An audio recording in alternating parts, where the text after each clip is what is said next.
नमस्कार. महाराष्ट्राच्या नोकर भरती क्षेत्रात नुकताच एक मोठा भूकंप झाला आहे. सरळ सेवा भरतीबाबत एक अत्यंत मोठा आणि धोरणात्मक बदल घडला आहे. या सविस्तर विश्लेषणात आपण याच अधिकृत माहितीचा वेध घेणार आहोत आणि समजून घेणार आहोत की प्रशासकीय अधिकारी निवडण्याच्या प्रक्रियेत नक्की काय क्रांती झाली आहे. चला तर मग थेट मुळाशी जाऊया. सरकारी नोकरी मिळवण्याचा तो पारंपरिक जुना मार्ग आता खरोखरच कायमचा बंद झाला आहे का? इतकी वर्षे ज्या सरळ सेवेवर लाखो उमेदवारांची भिस्त होती त्याचं नेमकं काय झालं, हा खूप मोठा प्रश्न आहे, बरोबर? याचं उत्तर एका फार मोठ्या धोरणात्मक बदलात दडलंय. सुरुवात करूया या पहिल्या अत्यंत महत्त्वाच्या टप्प्यापासून, सरळ सेवेचा अंत.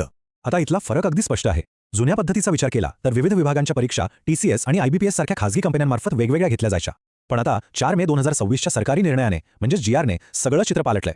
आता या सर्व अराजपत्रित पदांची भरती थेट MPSCच्या छत्राखाली कंबाईन ग्रुप B आणि C परीक्षांच्या माध्यमातून होणार आहे. म्हणजे विचार करा, वेगवेगळ्या परीक्षांच्या जंजाळातून आता एकाच आणि एकसंध ट्रॅकवर सगळी प्रक्रिया आली आहे. आता साहजिकच प्रश्न पडतो की यात नक्की कोणती पदं येतात? तर तलाठी, ग्रामसेवक, कृषी सेवक, वेगवेगळ्या विभागांमधले लिपिक आणि एवढंच नाहीये तर महिला व बालविकास तसेच जलसंधारण विभागातील सर्व गट ब आणि गट क ची अराजपत्रित पदं आता थेट MPSCच्या कक्षेत आली आहेत. सोप्या भाषेत सांगायचं तर वेगवेगळ्या परीक्षा देत फिरण्याची ती जुनी पद्धत आता पूर्णपणे इतिहास जमा झाली आहे. वळूया पुढच्या भागाकडे, जिथे आपण पाहणार आहोत MPSCचा हा नवा GR नेमका काय आहे आणि हा निर्णय का घेतला हे यावरून अगदी उत्तमरित्या स्पष्ट होतं. विकसित महाराष्ट्र 2047 या विजन डॉक्युमेंटच्या माध्यमातून शासनाने किमान शासन आणि कमाल प्रशासन हे मोठं उद्दिष्ट ठेवलं आहे. महाराष्ट्राला विकसित राज्यांच्या पंक्तीत नेण्यासाठी प्रशासनात मोठ्या आणि सक्षम मनुष्यबळाची गरज आहे. या एकाच वेगवान भरती प्रक्रियेमुळे प्रशासकीय सेवा अधिक कार्यक्षम होणार आहेत. याच मोठ्या विजनमधून या एकात्मिक आणि पारदर्शक प्रक्रियेचा जन्म झाला आहे.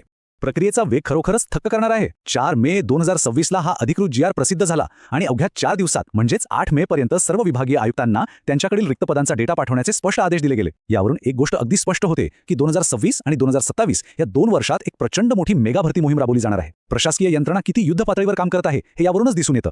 जुन्या पद्धतीत उमेदवारांना किती मनस्ताप व्हायचा. वर्षातून 10 वेगवेगळ्या परीक्षा, प्रत्येक वेळी ₹1000 फी आणि प्रत्येक विभागाचे वेगवेगळे नियम. पण नव्या MPSC पद्धतीमुळे हा सगळा आर्थिक आणि मानसिक ताण दूर होणार आहे. आता वर्षातून फक्त एकदाच परीक्षा द्यायची आहे आणि फी सुद्धा फक्त ₹400 असेल. सगळ्यात महत्त्वाचं म्हणजे इथे OMR शीट मिळणार असल्याने पारदर्शकता प्रचंड वाढेल आणि सर्व विभागांसाठी एकच समान नियम लागू होतील. ही खरंच खूप मोठी दिलासा देणारी गोष्ट आहे.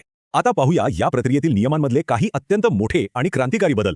तर इथला सर्वात कळीचा मुद्दा हा आहे की आता स्पर्धा सर्वांसाठी अगदी समान पातळीवर आली आहे. पूर्वी कसं होतं, लिपिक किंवा इतर पदांसाठी 3 ते 6 वर्षांच्या अनुभवाची अट असायची किंवा MSW सारख्या विशिष्ट पदवीची सक्ती केली जायची. या नव्या निर्णयाने हे सगळे किचकट अडथळे अक्षरशः मुळासकट उपटून काढलेत. आता जे नवीन पदवीधर झालेले तरुण आहेत आणि जे जुने अनुभवी उमेदवार आहेत ते सगळे एकाच पातळीवर येऊन धैर्याने स्पर्धा करू शकतील. कोणताही पदवीधर म्हणजेच एनी ग्रॅज्युएट ह्या एका साध्या शब्दाने मोठी क्रांती केली आहे. आता उमेदवारांना विशिष्ट विभागांच्या जाचक अटींचा सामना करावा लागणार नाही. अगदी पदवीच्या अंतिम वर्षाला असलेले विद्यार्थी सुद्धा आता थेट या परीक्षा देऊ शकतात. यामुळे झाले काय तर पूर्णपणे गुणवत्तेवर आधारित असलेली एक अत्यंत न्याय्य आणि निष्पक्ष स्पर्धा निर्माण झाली आहे. या सगळ्याचा अर्थ काय होतो तर ही खऱ्या अर्थाने निर्माण झाली आहे एक सुवर्ण संधी. हा आकडा खूप काही सांगून जातो. 5000 ते 10000 एवढ्या मोठ्या संख्येने मेगा भरतीची पदं आता थेट MPSCच्या माध्यमातून भरली जाण्याची दाट शक्यता आहे. एकाच वेळी एवढ्या जागा उपलब्ध होणं ही प्रशासकीय सेवेची तयारी करणाऱ्या प्रत्येकासाठी खरोखरच न भूतो न भविष्यती अशीच संधी आहे. आता थोडं वेळेचं गणितही समजून घेऊया. सूत्रांच्या विश्लेषणावरून असं दिसतं की जुन्या सरळ सेवेच्या तयारीसाठी साधारण 5 महिने लागत असत, तर नव्या MPSC अभ्यासक्रमासाठी सुमारे 7 महिने लागतील. हो, अभ्यासासाठी 2 महिने अतिरिक्त द्यावे लागतील, हे अगदी खरं आहे.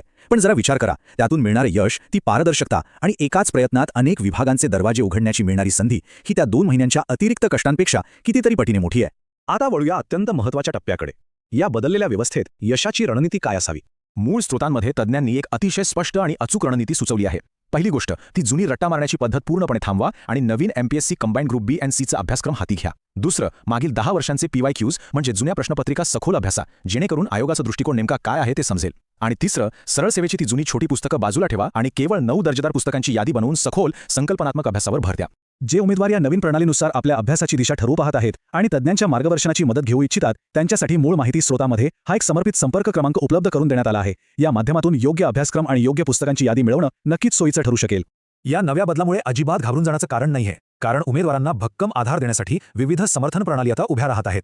पूर्वपरीक्षा पास झालेल्यांसाठी 30 दिवसांची विशेष बॅच, प्रत्येक विषयासाठी स्वतंत्र तज्ज्ञ मार्गदर्शक आणि अगदी मोफत रिव्हिजन सेशन सुद्धा उपलब्ध आहेत. तसंच जे उमेदवार ऑफलाईन सराव करू इच्छितात त्यांच्यासाठी पुण्यातील निलया एज्युकेशन येथे सराव परीक्षांचेही आयोजन केले जात असल्याची माहिती स्रोतांमध्ये देण्यात आली आहे. शेवटी हा एक अतिशय विचार करायला लावणारा प्रश्न उरतो. प्रशासकीय व्यवस्थेतील हा बदल आता अटळ आहे. आता केवळ 2च मार्ग आहेत. एकतर या नव्या MPSC संरचनेशी जुळवून घेऊन स्वतःला सिद्ध करणं किंवा मग जुन्याच कालबाह्य झालेल्या पॅटर्नला कवटाळून मागे राहणं. महाराष्ट्राच्या प्रशासकीय सेवेत जाण्यासाठी आता MPSC हाच एकमेव आणि पारदर्शक मार्ग आहे. या सविस्तर विश्लेषणात सहभागी झाल्याबद्दल धन्यवाद. विचार करा, योग्य रणनीती ठरवा आणि नव्या ध्येयाच्या दिशेने आत्मविश्वासाने पावले टाका.